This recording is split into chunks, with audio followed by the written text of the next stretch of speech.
Welcome to today's special presentation titled Top 10 Lessons from a Profitable Income Trader. My name is Brian D'Amico, and today I am joined by Ron Wheeler. He is our options income coach here at VectorVest. Ron's got over 20 years experience trading in the markets. Welcome, Mr. Wheeler, to today's session. Thank you, Brian. It's always good to be with you. All right, Ron, why don't you tell everybody what prompted you to put together today's lesson?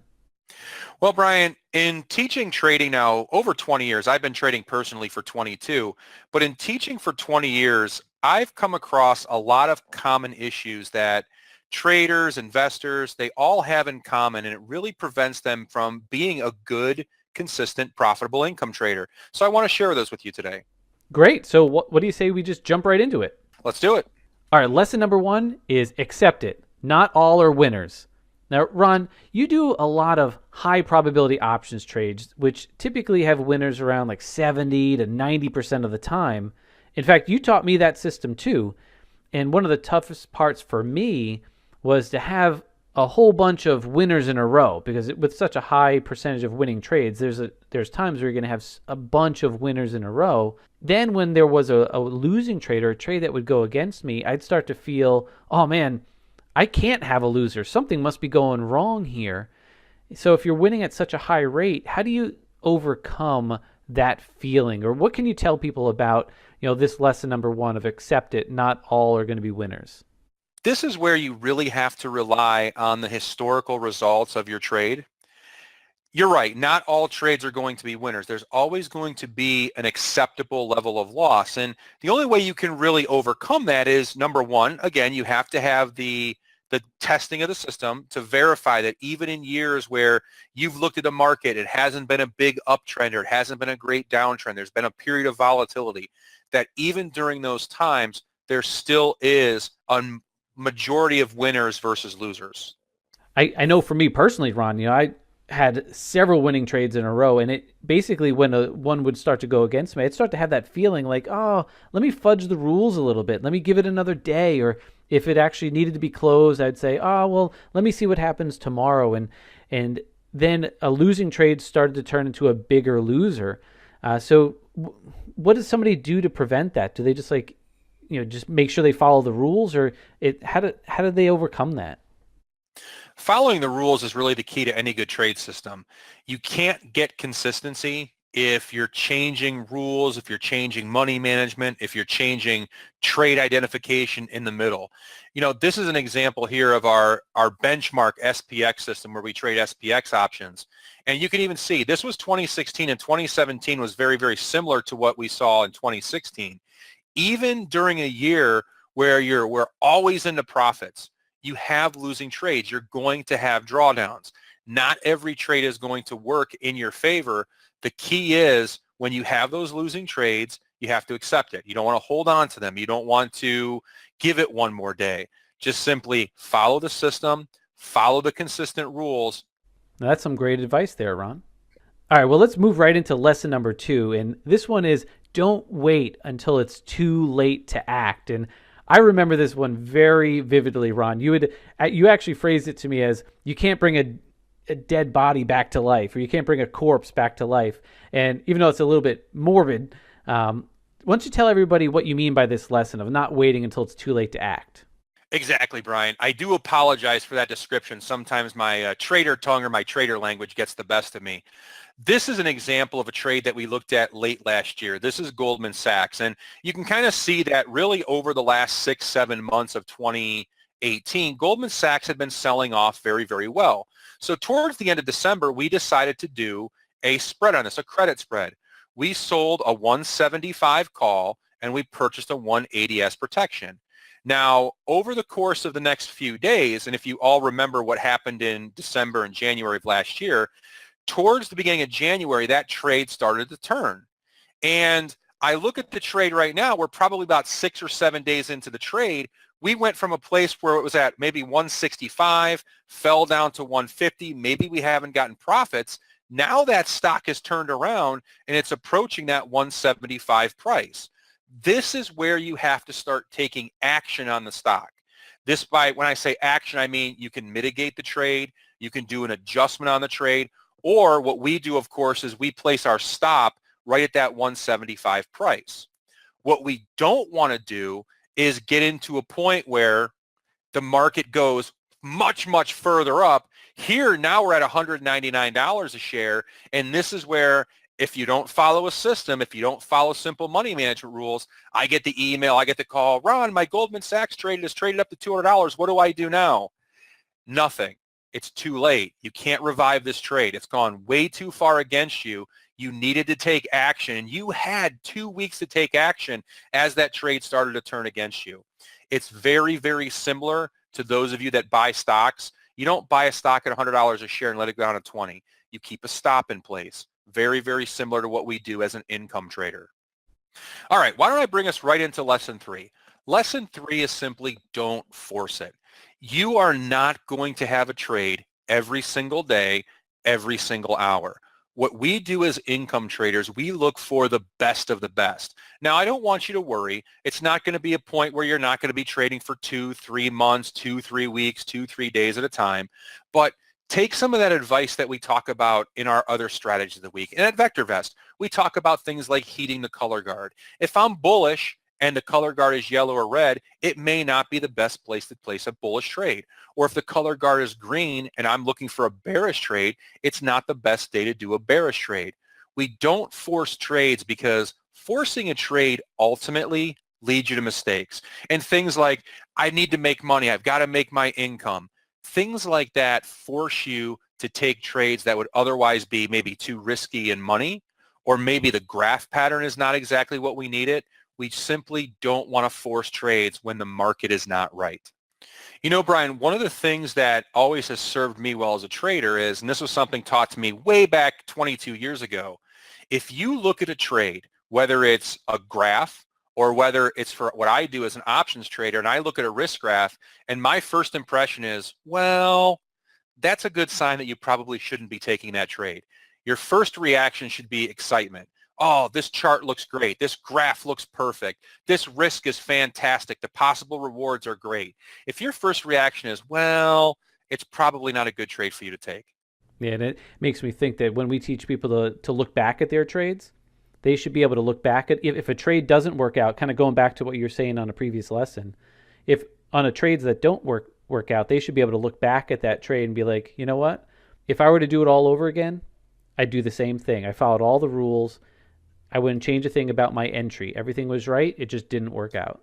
All right, so that brings us to lesson number 4, which is put yourself in the penalty box. And Ron, I remember you actually put me in the penalty box one point. So why don't you tell everybody what it means to be put in the penalty box? Now, Brian, to me, the penalty box is a break from the action, kind of like it is in hockey. You did something wrong. It's time to go sit out in the sidelines. This is something that newer traders really need to focus on, and it really goes back into forcing trades. A good, consistent income trader really should never have to put themselves in the penalty box once they implement the system properly. Now, what I mean by a penalty box is this. If you have an account, if you have a portfolio, and let's say that you plan on risking 15% of that portfolio, that's what you're putting up at risk. If you were to draw down your account 7.5%, half of what your maximum risk is, if you were to draw that account down, it's time to stop trading. And the reason why I say it's time to stop trading is because you need to evaluate. Go back over some of those trades that didn't work. See if you made any mistakes. Was there something on the chart that you misread? Was there a risk-reward issue that you didn't read? It's time to sit back and reevaluate what you're doing. You shouldn't be hitting these drawdown levels or those stop levels if you are a good, consistent income trader that's following your plan. And I remember one of the main things for me that you taught me was when you're in the penalty box, it's a great time to just get back to basics. Just kind of get back to the core of what you should be doing. Just get back to basics. Exactly. All right, Ron, why don't you tell us about lesson number 5? Lesson number 5 is don't focus on the money. And this has a couple of different meanings. The first one, it kind of goes back to that lesson we talked about forcing it. Don't focus on the money by saying, I need to make this amount per month. Because what that does is it makes you force trades. This trade is not the one that looks the best, but I need to make this amount of money a month, so I have to take it. That's the first part of don't focus on the money. The second part of don't focus on the money is simply getting greedy. Some people, they look at a stock, maybe one of their favorite stocks is Apple. So what do? They trade 3 times the amount of contracts they should trade to try to get a bigger profit target. Or maybe they're approaching the end of the month or the end of the quarter and they feel like they need to make a little bit more. So again, they go against the rules of money management. They overtrade, trade too many contracts. Trading too many contracts brings on too much risk. When that happens, if that trade goes against you, you're going to go from a consistent income trader to where you're going to have losses that are much, much larger than your average. All right, this moves us to lesson 6. Taking profits early actually increases your accuracy and profitability.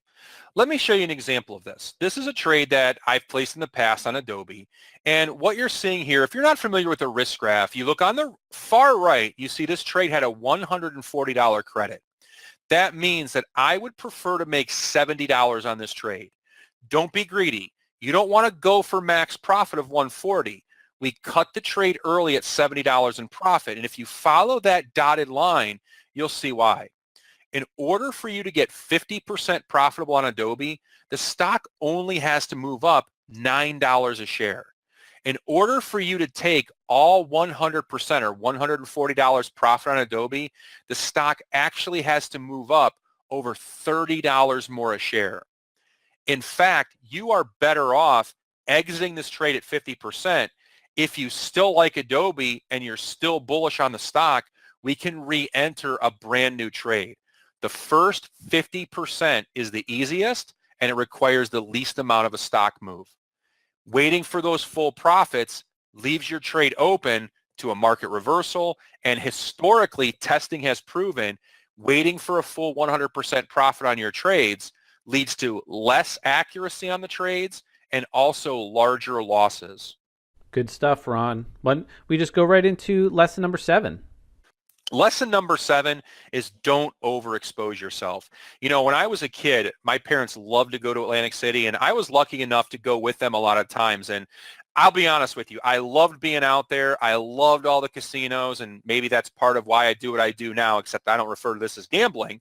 But one of the things that I always think about is when I have a client who emails me and says, "Hey, Ron, please help me with this disaster of a trade." There's no such thing as a disastrous trade. There are trades that go against you, but they should never be disastrous. The reason why I say that is one of our tenets is maintaining consistency. The enemy of any income trader is simply taking losses that far exceed the average gain. Now, what you have to understand is on an income trade, our risk is assigned right up front. We know what our projected loss is. We know what our projected gain is. If you keep that risk and if you keep that gain into a consistent amount, what we do is we pick a universal amount for each credit. Now, as a general rule, the risk in the credit should be no more than about 2% of your account. If that trade goes against you, you should not be losing typically more than 2% of your account. There should be no disastrous trades. If there is, that tells me that you are trading the wrong contract size. Maybe you're trading a market that you shouldn't be trading at all. It tells me that you're overexposing yourself. Now, one of the reasons why we do this is because if you look at the drawdown versus percent gain to recover, if you draw down your capital 20%, it requires a 25% gain to return to even. Now, when you start drawing down more, let's say you overexpose and you draw down your account 50%. Well, now you need 100% gain to recover. Now think about that. That's returning 100% of your money and you're still not profitable. You're simply digging out of a hole. We want to keep those drawdowns very, very small because they're very easy to overcome. All right, lesson number 8. Get good at one thing first. Now, I'll probably screw up the analogy here, but I've always heard the expression of you want to be a master of one kick. So you practice one kick 10,000 times and not 10,000 different kicks one time. This is the same for an income trader. And it also reminds me of my early start in trading. One of my mentors told me we have 5 or 6 different systems that we use to trade different types of markets. Don't try to become an expert at all 5 or 6 types of trading opportunities. Become an expert at one. So for my first 2 years of trading, I did one type of trade. When I became an expert on that and consistently profitable, I added a second type of trade. When I became consistent on both, I added the third. It's the same thing in trading. Pick one trade, one type of income trade to become an expert at it. When you get that consistent income, then start adding to your arsenal. Yeah, definitely good advice there. I work with people as well, and not just on the income trades, but just in general investing. And they start to try and do short-term trading. Some do day trading. Some do just long-term investing. And not only is it difficult for them to try and remember the rules of each different thing and get good at it all, but then they start to mix the rules. Like they start doing short-term trading rules with their long-term investments, and then it just starts to ruin everything almost. So I totally agree with you, Ron. Getting good at one thing first, and then moving on to another. All right, Ron, why don't you tell them about lesson number 9? All right, lesson number 9. There's a difference between a losing trade and a losing system. So earlier on, I showed you our SPX results from 2016 when I said that 2017 were very, very similar. Let's do this. Let's take it up a notch and let's show you 2018. We all know that 2018 was a very, very volatile year. Now, during 2018, I teach a class every Monday morning where we do these SPX trades. And every Monday morning, when it was time to place a new trade and I realized that people were having some losing trades in 2018, I would come to that class and say, all right, guys, let's do our SPX trade. And people would be like, oh, not another SPX trade. We had a loser last week. I still placed my trades even though I had some losers in 2018 because I know overall the system still works. Even in an area of high volatility, we can take a look at the difference. In 2016 and 2017, we averaged over 85% accuracy. In 2018, due to the volatility, we got about 71% accurate. And the system overall still returned about 10% return on investment in 2018.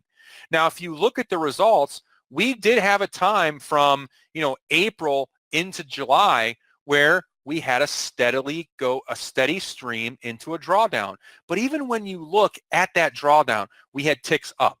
If you were not placing those trades and got those ticks up, you would have possibly drawn down your account much, much more in 2018. And you may have not been able to recover when the market started moving much more in our direction for the last 4 or 5 months of 2018. And you can see that we ended the year on a profit. There's a difference between a losing trade and a losing system. You have to stick with the system.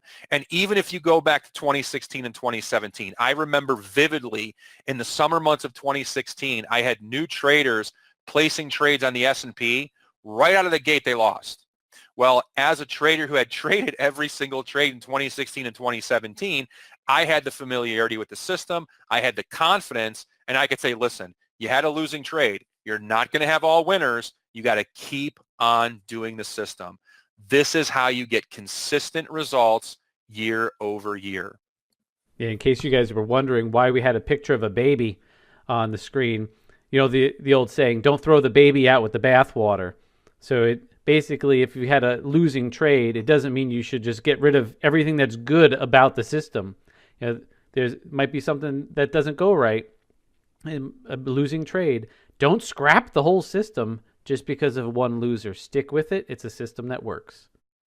And that's exactly right. If I could pinpoint one of the biggest reasons why I see traders fail, and I've seen this over 22 years, it's because they look for something that never loses. If your first trade out of the gate of a trading system is a loss, what happens to a lot of people is they say, that trading strategy doesn't work, that trading system doesn't work, now I need to find another one. And honestly, there's going to be losing trades. You have to maintain and stay with the system to see those year-over-year consistent results.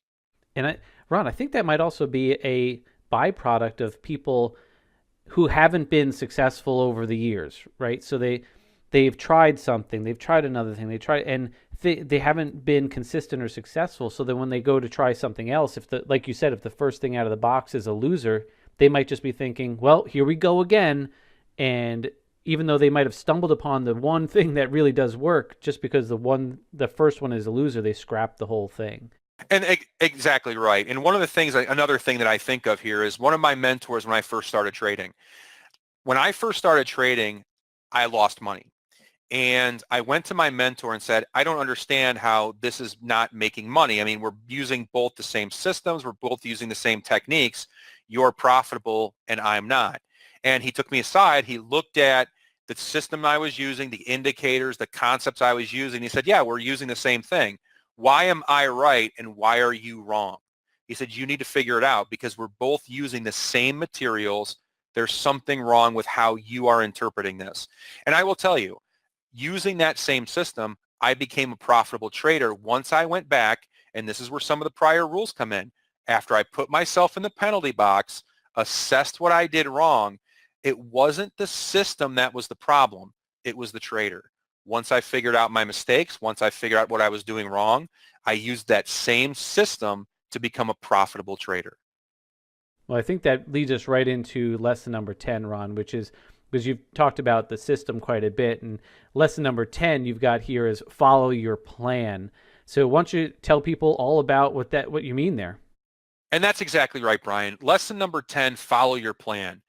How do you even know if you have a plan worth following? What are some of the characteristics of a good trading plan?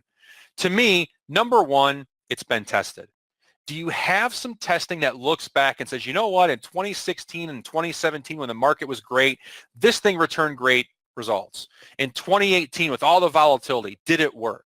We have that. Has it worked well in the past? Kind of what we got from back testing. Has it worked for others? Do you see people out there using this system with success? And then last, is it now working for you? So if somebody's looking into whatever system it might be, whether they're looking to get into trading stocks or doing short-term trading, swing trading, investing, options, whatever it is, you would say those would be the 4 criteria they should use to judge whether the plan that they're about to follow is something that they should stick with. And that's why we do a lot of back testing here at VectorVest, because sure, we can never firmly predict the future, but if we know that it works during those good years, even during those bad years like 2018, we have a good feel that it can work in the future. All right, so throughout today, I mean, you've mentioned a plan that you follow and you teach with your students. In fact, we actually put together a course called the Options Paycheck, where you actually teach that plan and that system to people over a series of 7 modules in 7 weeks. And why don't we put that to the test really quick? Before we even tell anybody about what's in that course, why don't you tell people about that system and let's see if it actually meets the criteria. So you gave us 4 things, Ron. So this Options Paycheck system, has this been tested? It has. The Options Paycheck is a culmination of really my last 10 to 15 years of income options trading. I've tested it. You've seen some of the results from 2016. I said 2017 was similar, 2018. Now I've tested it further back from that, but those are some very good years to kind of show you in a good uptrend, in a very volatile market. Downtrends work the same. It's been tested thoroughly. All right, so actually that sounds like it checked off the first 2 boxes. I remember when we were first putting it together, has it been tested? You, like you said, for the last 10, 15 years of you personally, but then you actually took this Options Paycheck system and the rules and tested them specifically for like a year or 2 to make sure that that specific plan worked. And then, like you said, for the last 3 years, has it been working for the last 3 years? And you, like you said, you showed the results there. So I think we could, let's check those first 2 boxes. And what about the third one? Has it worked for other people? Great question. If you go to optionspaycheck.com, we have quite a few testimonials from clients that have taken this class in the past and how well it is working for them currently. Man, and we have an alumni group on Facebook of people who have learned this over the last few years, and it's almost a daily occurrence. Maybe not every day, but it happens very frequently where people talk about their successes, and it's so great to see. And now the last one you mentioned, you're like, has it worked for you? Now, obviously, it's not like you specifically, Mr. Wheeler, because we know it has worked for you. But if somebody's judging a plan and they want to know if it works for them, would you say that they should just jump into the deep end, or do you recommend paper trading or doing it one trade at a time or one contract? Or how do you recommend people finding out if it works for them? I do recommend paper trading because it gets you comfortable following rules. It gets you comfortable following a plan. Now, I've dealt with traders in the past that don't exactly like paper trading, and that's fair too. What we would do is we would take trades maybe on the S&P 500, maybe on a few stocks where we would trade a very, very small amount, maybe simply just one contract, not focusing on the money, but focusing simply on the plan, getting that plan in place to let them build confidence. And again, that can be done through paper trading or just by trading